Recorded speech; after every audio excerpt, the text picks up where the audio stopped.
Sing it with me now. Blinds roll everything around me. Bream, get to tasting. Whiskey samples, y'all. I don't know this music. We're blind. We don't know what we're drinking. Let's get into this head-to-head.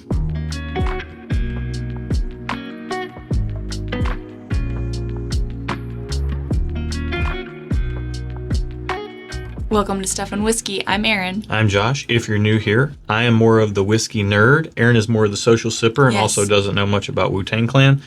I know nothing about Wu-Tang. We are completely... I'm picking up your glass, too. Look at me. I'm messed up. All right. You did dumb messed up, Aaron.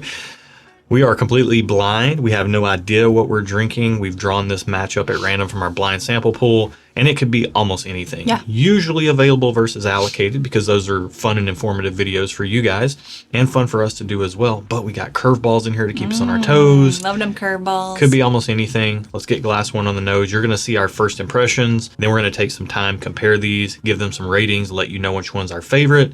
And then we'll find out the price, see if that changes anything for us before we find out what we're drinking. Gives you the most honest opinion possible without any of that pesky bias getting in the way. Glass one on the nose. Cheers. Cheers. This smells like a freshly sharpened pencil, but like you sharpened it so fast that you left the pencil sharpener hot. Oh. Like you're at school and you like put the pencil in the thing and you're like turning it so fast that the pencil sharpener is like hot. I wonder if that was a race thing like back in the day. Like the metal was hot. So it's like hot metal pencil shavings. Interesting. I was thinking the pencil was hot, but you're saying the metal's hot. Yeah, of the metal pencil sharpener. I kind of got you there. Yeah. Yeah. To me, this is big fruit, big oak, and those are the two big things it is. Yeah. I mean, it smells like high proof, powerful bourbon. Let's get it on the palate.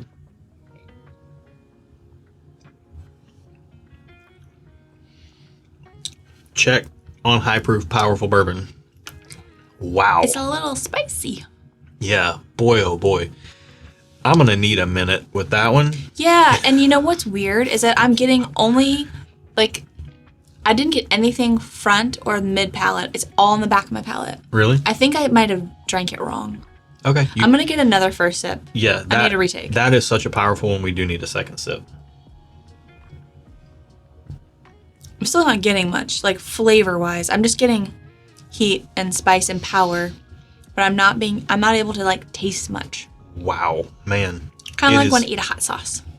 Oh, okay. It's just heat, and I can't really taste a lot of flavor sometimes. Man, the flavor that's there is oak. This is just an oak monster. Yeah. It's very dry and woody, Yeah, if I had to, what's the thing when you assign an attribute of an inanimate object to an animal? Personification. Anthropomorphization. This is like an oak monster. Oh, okay. In a glass. Okay. It's massive oak. There's caramel. There is some crazy dark fruit in there, like some dark black cherry syrup. But it's just predominantly massive oak. It's also making its presence known in my esophagus. Yeah. It tastes old. I'm not saying that it is, but it tastes like really old bourbon. You could convince me of that, yeah. Heavy on the oak. It almost has this rick house thing going on. If you and I have gone on barrel picks, which, by the way, shameless plug for our barrel picks. If you would like to get our barrel picks, you can get those through our Patreon community, which is where we release those. Yes. And that's also where you can get plugged into good people who like good whiskey. All that happens over through Patreon, and that link is in the video description below. So check that out if you would like.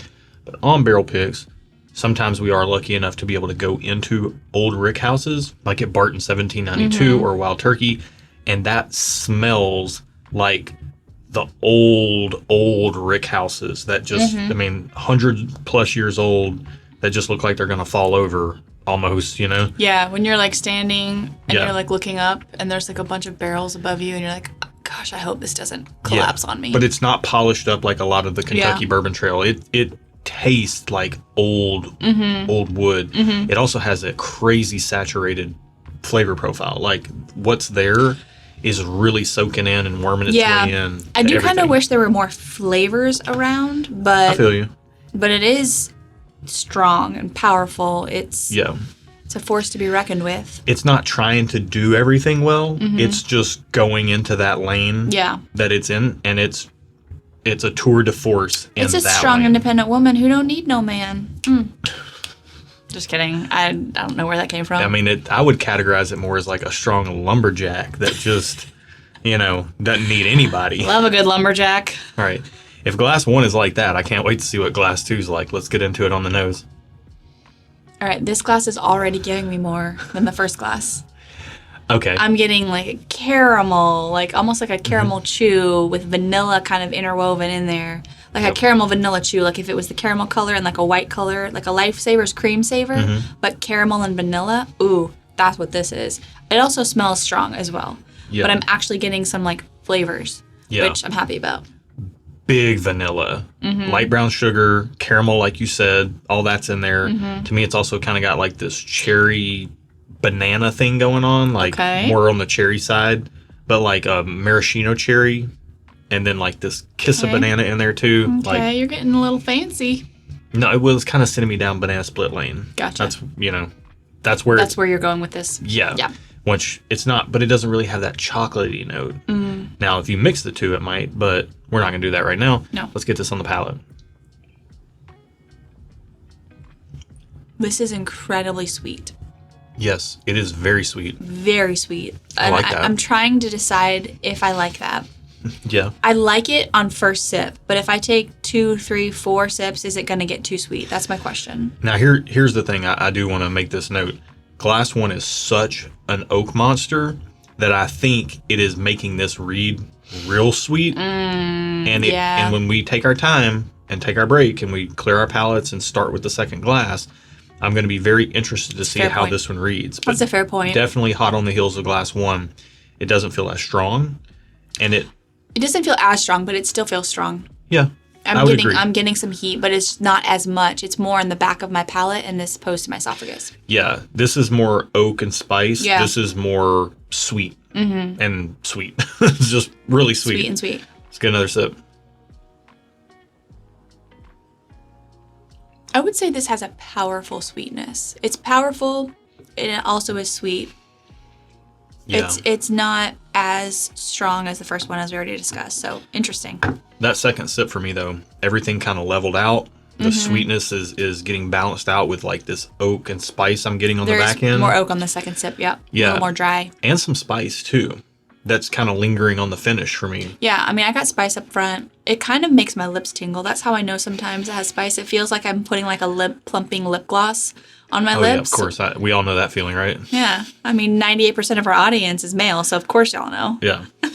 That's really good. I mean, the nose carries to the palate. You're getting that kind of cherry banana thing going on. Huge vanilla, light brown sugar. Really sweet, really it's almost like leaning into like a confectionery zone to me. It's very desserty. It's and when I say banana, I'm thinking more of like I'm not conflating, but I'm kind of combining the banana with the light brown sugar and into like a cherry bananas Foster. Ooh, bananas Foster. With like some caramel and those types of bananas Foster. Yeah.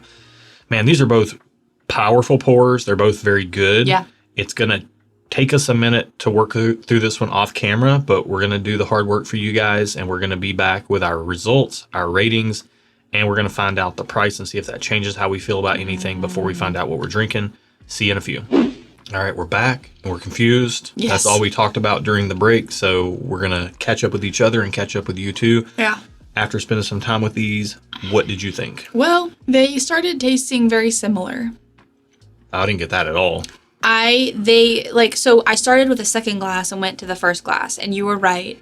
The second glass didn't come across as like sugary sweet as it did after coming off the heels of the first glass. However, I was getting your cherry, the maraschino cherry. I got sweet tea on the nose, and then I went to the glass 1, and I got like a very similar vibe from that one. It just wasn't quite as sweet, but I had similar experience. Kind of a sweet tea nose. Cherry, a little more oak on this one, on the first one, but very similar flavors and similar experience. So I got more confused. They became more the same. Interesting. Okay. As I spent more time, and we'll do our ratings in a second, but as I spent some more time with them, as Erin said, glass number 2, starting with that, immediately leveled out more. Not quite as sweet, a little bit more cohesive. Because we weren't coming off the heels of this one. Right, and very, very good. And then I went to glass 1, and it became less oak monstery and more of a blend of the oak with that kind of dark cherry, black cherry sweetness that I was talking about. And yeah, I do think glass 2 leans a little bit more like heavy dessert sweetie than glass 1. But glass 1's got a fair bit of sweetness in it as well. It was just hiding under the oak. Yeah, it was hiding, and I think we just needed to spend some more time with both of them. Yeah. And man. What are your ratings? Well, I'm giving them both thumbs up because Okay. they both tasted really good. I'm just nervous about finding out how much they cost because I feel like they're probably both going to be expensive. Okay. That's my prediction. What's your preference today? My preference is that glass 1 is the expensive one and glass 2 is the cheap one. No, that's not. That would be a guess. I said, what's your preference? Oh. That means which one do you like better? Probably glass 2 if I had to pick. Really? Interesting. Just because glass 1 maybe was like a touch too oaky for me. Okay, that's fair. After sipping it multiple times. It's good for a couple sips, but after multiple times, maybe. But honestly, it's a flip of a coin. Today, I like glass 2. Tomorrow, I could like glass 1 more. I don't know. Yeah. It's close. I'm going 2 thumbs up on both of them. Oh, wow. I really enjoy both of them. Would love to have bottles of both of them. Preference-wise, today, I mean, I could see myself going either way on this, but today specifically, I'm leaning a little bit more towards glass 1. Interesting. Preference-wise. Normally, you like super sweet things. Yeah, the flavor profile on glass 2 is it feels familiar. I'm not 100% sure what it is, and I'm not trying to guess, but it feels very familiar. But there's something about that, the way that the heavy oak is coming across. It's heavy oak, but it's sweet oak. Yeah. And I really am enjoying that balance with that black cherry note in there. Like that's just not black cherry is not a note you get on whiskey a lot. And I'm not sure if it feels familiar or not, but these are both, I mean, the more time I spend with both of these, they get better. Hold, please. Yeah. I mean, to me, I would love to just have bottles of both of these. I'm hoping that they're not too expensive. I know. But honestly, too, the finish on glass 1's a little bit better than the finish on glass 2. I will agree with you there after having just tried them. And that's kind of what's tipping me over the edge. But I honestly think a lot of people tasting these two are going to love the spice and heavy oak and finish on glass 1. And that's going to be off-putting to some people. Whereas glass 2 is really sweet. And it might be more the crowd favorite. And typically I do lean a little towards the sweet side you do. on bourbons. Yeah. But this is still, it has enough sweetness to keep me interested. So in our pool, these are number 79 and 80. Glass number 1, 79. What's the price? It's $300. I knew it. Not surprised. I knew it. What's the price on glass number 2? $75. Oh. It's cheaper. Cool. Well, wait a minute now. Man. 79 is 300. 80 is 75. Yeah. Oh, man. So while I don't want to spend $300 for what's in glass 1, I'm not surprised that what's in glass 1 has a price attached to it of $300. It tastes very good. It tastes old, to your point. Whether it is or not, it tastes like it is. Old, saturated. However, that being said, I'm not going to pay $300 for it. But if I was at a bar and it was a reasonably priced pour, I would probably get a pour of it. So I'm going to go just okay. I'm going to change my rating for glass 1 to just okay because I could take it or leave it. I don't have to have a bottle of it in my home, but I'll probably get a pour of it if I'm out somewhere. It's very good. I personally cannot spend that money on it. You probably could. Oh, I could. I'm staying 2 thumbs up on both of these. Yeah. So this is staying thumbs up. This is changing to just okay. But I'm not. Yeah, they're both good. Yeah, I love these. I would love to have bottles of both of these. The experientially speaking, there is a difference. Glass 1 does something different. It does that special whiskey thing where it's crazy saturated. Yeah, but and it's got the crazy long finish. It was weird because the more time I spent with both of these, the more the gap lessened. For me. I know, for you, but can I let them know something? Actually, the only thing we said to each other off camera was I was like, the finish on both of these is so big, I would recommend taking some more time between the two. And you said, let me do what I do. And I think they start cross-influencing each other. Like I had to take a lot of time between sips of each because they're both pretty big whiskeys. So I think you were getting some cross I pollination. don't think so. Okay. I do this all the time. You do. And I don't like you questioning my methods. Well, they do have that cherry note in common in them. But outside of that, I think they're quite a bit different. Okay. So. Bro. Okay. We've reached bro territory right now. Now she's upset. I'm going to bro you. Okay. All right. So you're just okay on glass 1. Yes. I'm 2 thumbs up. Yes. You are thumbs up on glass 2, and I am 2 thumbs up. Yes. I'm 2 thumbs up on both. All right. Let's find out what the more inexpensive. Which way do you want to do it? This is your show. You run this ship. No, this is your channel. You're you the tell captain me. of this ship, Tom Hanks. I am not. That's not true at all. And I know that's not true, and you should know that's not true as well. All right.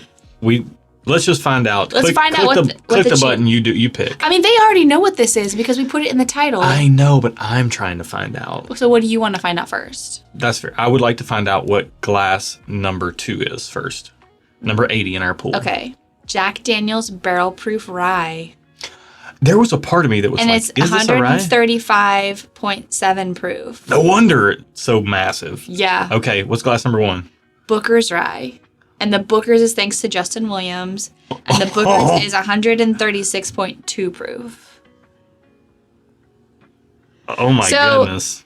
I'm going to say this right now, even though Josh is going to disagree with me. Jack Daniel's Barrel Proof Rye, not a completely dissimilar experience than Booker's Rye, in my opinion.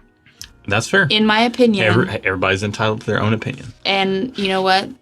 I have a YouTube channel with you, and I'm going to share my opinion. You can also share yours. There was a part of me, because I was talking about how these tasted like massive Kentucky bourbon. Yeah. But there was a part of me that was like, are these ryes? Could these be ryes?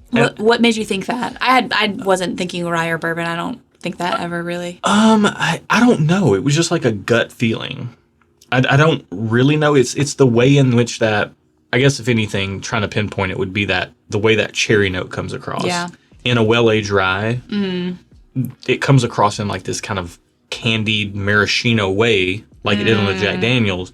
But Booker's Rye, it's a pour that I have been very fortunate enough to have had a couple of times, few times, but not at all super familiar with it. Right. It's a massive whiskey. Yeah. There's a reason why it's so legendary. Again, to the point of, I don't want to pay $300 for it, but I wasn't shocked that it was $300 after drinking it. Like, No. you can tell that it's expensive. I didn't even think twice about moving off of 2 thumbs up.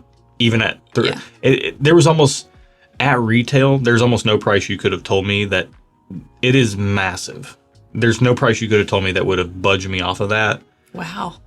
Wow. That's a bold statement. Knowing that, like, there's nothing in our pool that's, like, MSRP, like, retail is only going to be, like, $300 to $500 on even the most expensive bottles. Only $500? I'm just saying. That's a lot of money, yo. It is, but it does that crazy special whiskey thing. It does do that crazy special whiskey thing. I will give it that, for sure, 100%. Which, I mean, you saw the confusion in the video, like, I didn't 100% know what we're dealing with, but I mean, this is very good. This Jack Daniel's Barrel Proof Rye is very good. I think it's probably the best value Barrel Proof Rye. It's my preference. On the shelf. But Booker's Rye is from a different planet. Whether you like that planet or not is, to your own taste buds. But it tastes like different planet whiskey in a lot of ways. I cannot argue that. And that's why I don't know. My brain's short-circuiting. Yeah, I feel like I'm watching your brain explode and implode at the same time. Right. Booker's Rye is one of those things. It was released in 2016. It's like 13 years old and change, 136 proof. It's a legendary whiskey. It was a one-time release.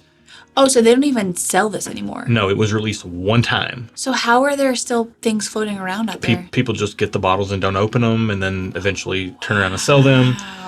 So, like, good luck getting this at $300 is what you're saying. Oh, no, you're not. No. Yeah, so the suggested retail price is $300, but no one's getting it at that. A couple of years ago when the market was really up, that they were like $2,400 to $3,000. Oh my gosh. Now I think they're in the mid-teens if you can get one. Wow, okay. It's different. That puts a whole new perspective on what just happened here. Yeah. It's different whiskey. However, if you can't get or afford a Booker's Rye, or, you know, you might be able to afford it, but you might not have your priorities in putting $1,500 into whiskey. Yeah. That's totally fine.